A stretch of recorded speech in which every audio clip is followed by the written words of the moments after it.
नमस्कार दोस्तों, okay life care YouTube channel पर आप सभी का स्वागत है। दोस्तों, आपने इस चैनल को सब्सक्राइब नहीं किया है तो इस चैनल को सब्सक्राइब करें और बेल आइकन को दबाएं। दोस्तों, आज हम इसी कप फाइटर के बारे में बात करेंगे। यह किस लिए किस काम में आता है, इसके क्या लाभ और क्या नुकसान है। कप फाइटर एक शुगर फ्री सिरप है जो प्राकृतिक जड़ी बूटियों के संतुलित मिश्रण से बना है। यह अल्कोहल फ्री और नॉन सेडेटिव फॉर्मूलेशन है।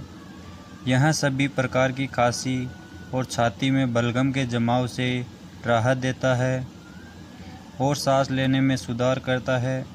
यह श्वास नली में बलगम को पतला करके बाहर निकालने में सहायक है और खांसी से राहत देता है।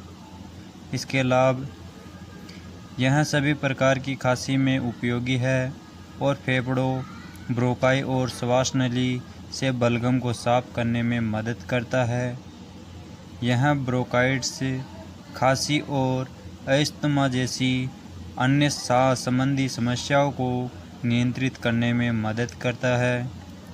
यह सूखी खांसी से होने वाली जलन और गले की खराश में राहत देता है।